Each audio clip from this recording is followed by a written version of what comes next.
Welcome to Money Sense, where we go beyond the numbers to help Canadians design a wealthier life.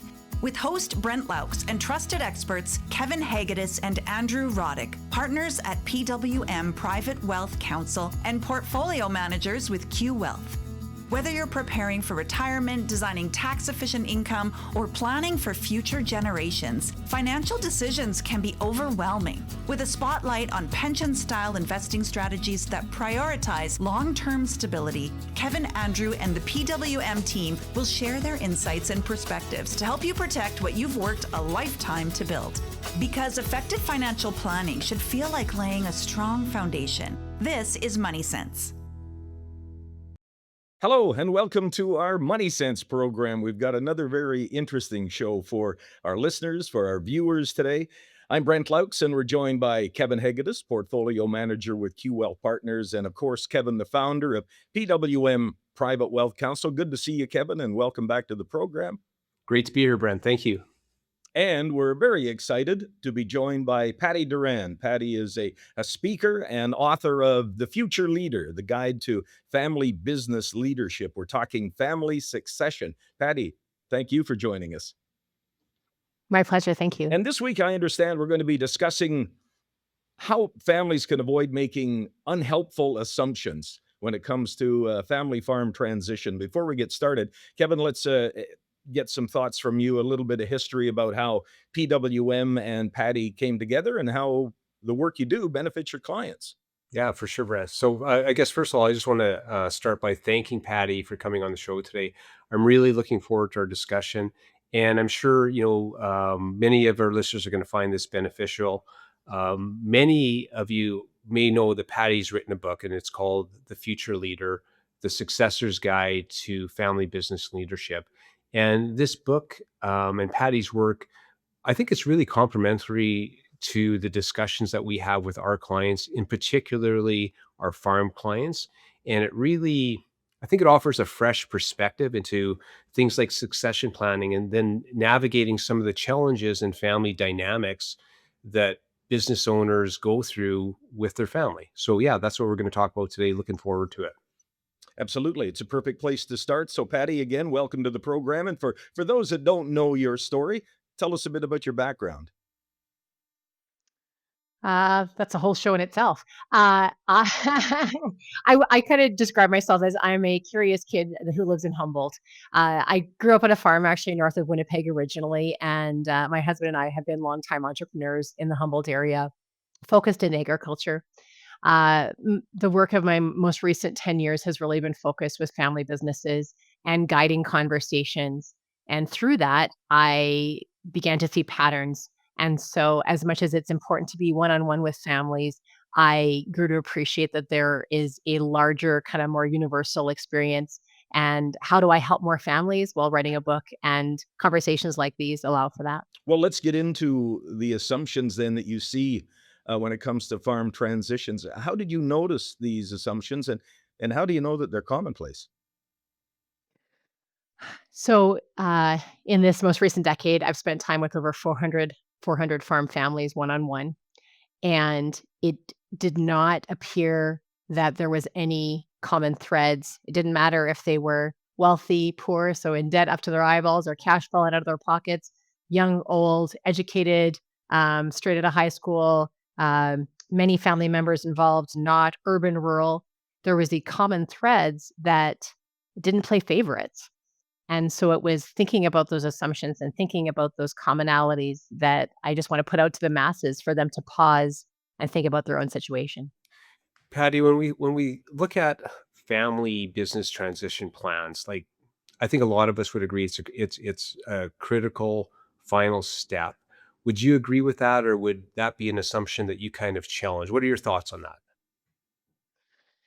I think it's how it's been sold because people are like, you got to have a plan, you got to get to that point. But the reality is that this is more of a continuum. And so rather than being the final step of having to complete it, it's actually the place that you begin. Make a plan, write it in pencil, and continue to revisit it. Have those conversations around that. It can be a game changer. And so rather than trying to strive for that being the ring to grab, think more about it as what are the things that we're doing that are pulling in that direction over time? And are we actually being clear about what we're trying to accomplish and working with advisors to, yeah, reach that consensus and alignment? I see in your list of assumptions here, one is my parents have a plan for transitioning the business that they will reveal all when the time comes. So are you saying that parents are, well, I don't know about lying, but are they perhaps misleading about actually wanting to transition their farm? Not at all. But I will say this is a common thread. Parents have beautiful intentions. They sincerely want to have a good opportunity to transition the business to the next generation in the vast majority of cases. But I will say that they seldom have a clear way of how they're going to do that.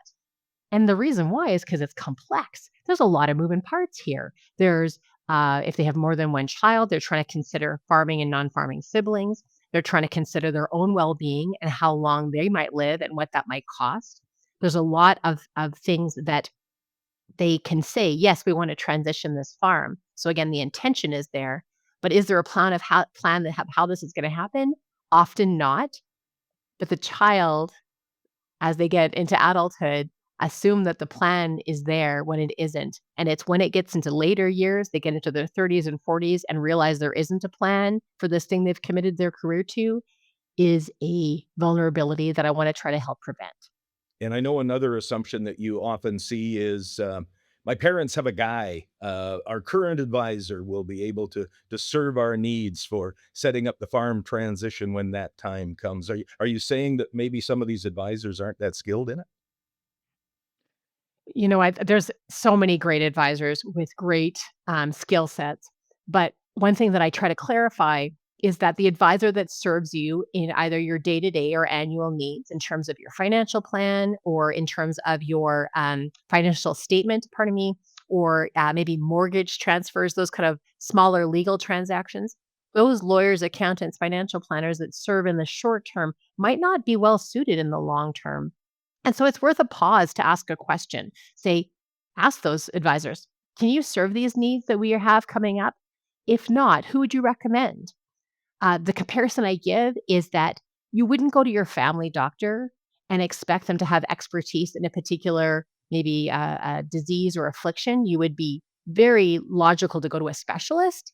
And it's not dissimilar in family business transition. This is a specialty with many nuances. It's worth getting the expertise in the room and making sure it's that right person, though it doesn't negate that your general practitioner can still serve those either annual or day-to-day needs. Yeah, and I really, really agree with that. And working as a team is so important, right? Because you can't wear, five different hats. You have to go to the professional, you have to go to the accountant and have them as part of your team.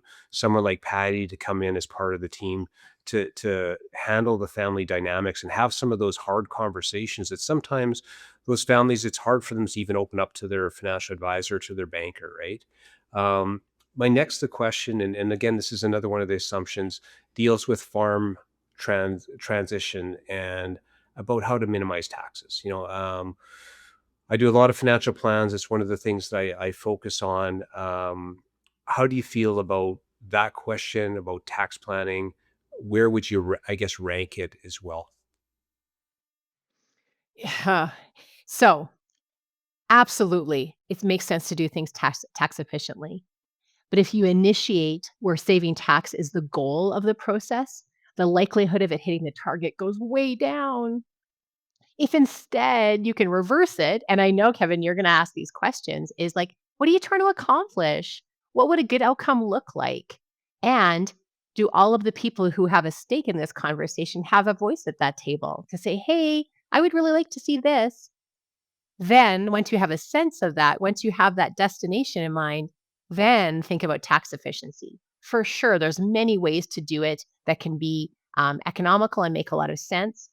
But if you start with a tax, it kind of reverses it. And so the analogy I have is it's the equivalent of picking up your iPhone and saying, Siri, tell me where to go. If you don't have a destination in mind, the way you get there kind of doesn't matter. Patty, I see another one of these common assumptions that you see, wills are private documents, and their contents are nobody else's business, just the family or just myself. So are you saying then that my privacy isn't that important when it comes to succession planning? That's not what it's about. But I would say that we do have that long-term culture, kind of generationally. Wills have been kept private, they've been kept quiet, only to be revealed upon the person's passing. And the complexity that I see is that this is a living, breathing, operating business, and there's all these family relationships. If they have to guess what you meant by the statements of your will, how's that going to go? Would it not make more sense to say, here's what it says? I'm not giving you authority over my wishes, but I'd like you to have a look at it and let's talk about it. Let's maybe, ask questions. Maybe you can express what you have in mind so that we can all understand and not have to figure it out in a time of grief. And Kevin Hegedus, owner of PWM Financial Services, of course, you've got hundreds and hundreds of clients that deal with this each and every day. We always like to maybe do a case study. Give us an example of what some of these families are dealing with, Kevin. Sure, sure. And I guess I'll talk about a couple things. I grew up on the farm, as a lot of our listeners know.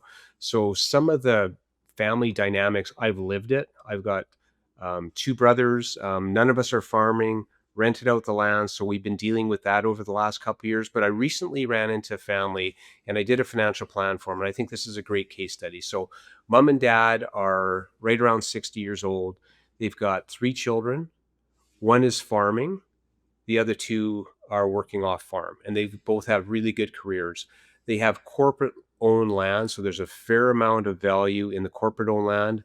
They've got personal land in place as well. They've got investments, and they have life insurance policies. Like, these guys did a really good job. They've got life insurance policies put into place that they can use to equalize the non-farming children. But they're having a dilemma, Patty. So they don't know. The dilemma is what's fair and what's equal, right? And there's a big difference there, right? Because you've got the one son that is 32 years old. He's worked really hard. He's didn't go to university. His university was on the farm. He helped mom and dad, and he built. So a lot of the value of the farm, which is several millions of dollars right now, is because of that young gentleman and the work that he did, right? So now they're sitting there and they're saying, "Oh, how do we divide this up? We've got all this land. We would like it to go three ways, but we also understand that if we do that, what happens to the farming son? Because he's looking at that land as a different type of vehicle. He's saying, I need that to keep this operation going. Some of the non-farming children are kind of looking at that as more of a financial asset and an income stream, or if they were to get it and sell it, they could use it to pay down their mortgages or whatever it is, right? So I think the question is that I would have for you, Patty, how would you start that conversation with the family? And do you run into a situation where you think or people think that there's a difference between fair and equal? So that's a thesis. But okay, so number one, I look at this way. Fair is an opinion, and equal is equal for about 5 minutes. And so it requires conversation. It benefits from conversation. Nothing's required. You get to choose and do you. But for each of those individuals around the table and how they're perceiving it, it would be really helpful. Like, what do you expect? How do you expect this to play out? So in the future, later in my book, and one of the appendices is scripts you can build on. And one of the scripts is around talking to your heirs about their expectations, not to give them authority over what you decide, but that, like, how do they perceive it? So some of them care deeply about the continuity of the business. Others are like hoping for some cash, but we can't assume that they're greedy or not. We don't know what they're thinking. So we do need to have an ask. But because that's sensitive, that's where the script comes from. Here's how you could ask this. Here's how this might sound. The other piece of the puzzle is when you're talking about equal, if you compare farm assets that have high value to cash, it's not just apples and oranges. This is apples and elephants. They are different. These are high value tools of the business, and the business doesn't work without it, versus cash, which is a tax-free gift and an inheritance. So, I mean, there's lots of layers within that. But when we just look at paper and the number, it does not tell the full story and requires unpacking it. So what does the business actually need for this to be functional? And does everybody understand that? So in these discussions, what are we actually talking about? Is everyone have a level set of understanding and alignment on what it is we're dealing with and what the ultimate goal is? And then you can start to fill in the blanks. But that actually goes back to the parents trying to come up with this plan in isolation of their kids.